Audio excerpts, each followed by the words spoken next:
Assalamualaikum warahmatullahi wabarakatuh.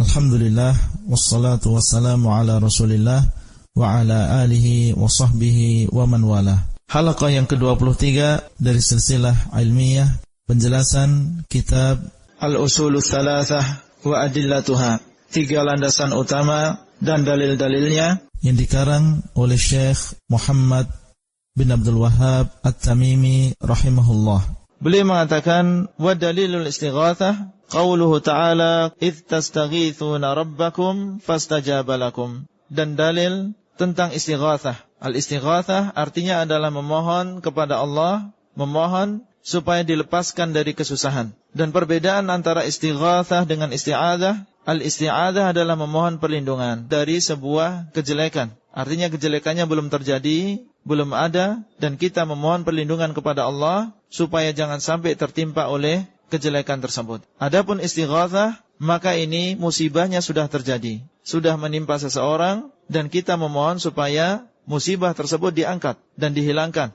Istighatsah juga termasuk ibadah. Isti'adzah demikian pula istighatsah, kedua-duanya adalah termasuk ibadah yang tidak boleh diserahkan kepada selain Allah SWT. Dalilnya, kata beliau, adalah firman Allah, idz tastaghitsuna rabbakum fastajaba lakum. Ketika kalian beristighatsah kepada Rabb kalian, maka Allah SWT mengabulkan doa kalian. Dan ayat ini adalah Allah turunkan berkenaan dengan istighatsahnya Rasulullah SAW dan juga para sahabat di perang Badar, ketika mereka bertempur melawan orang-orang musyrikin Quraisy yang jumlahnya 3 kali lipat dari jumlah mereka. Karena orang Quraisy saat itu jumlahnya 1000, kurang lebih. Adapun kaum muslimin hanya 300-an. Maka Rasulullah SAW beristighatsah kepada Allah SWT.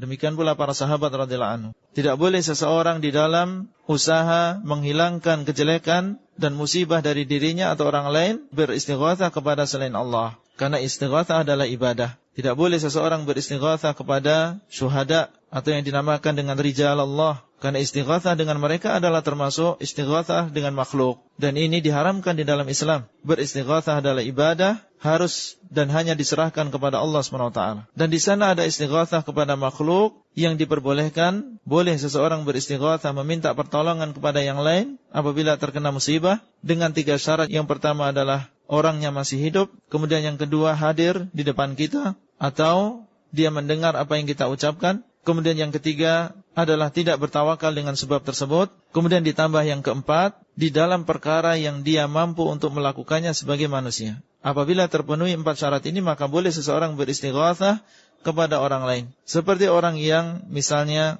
sedang dizalimi oleh seorang perampok atau seorang begal, kemudian dia melihat di depannya seorang polisi atau petugas keamanan, maka dia beristighatsah dengan atau kepada polisi tersebut. Dia masih dalam keadaan hidup, hadir di depan dia, atau dia telepon, dan dia mampu sebagai seorang manusia menolong dengan sebab tertentu. Kemudian yang syarat yang keempat, tidak boleh kita bertawakal kepada polisi tersebut. Bertawakalnya hanya kepada Allah SWT. Kalau Allah menghendaki, kita akan ditolong dengan sebab polisi tersebut. Kalau Allah menghendaki, maka tidak demikian. Artinya polisi hanya sebagai sebab. Allah Ta'ala alam. Sampai bertemu kembali pada kesempatan yang akan datang.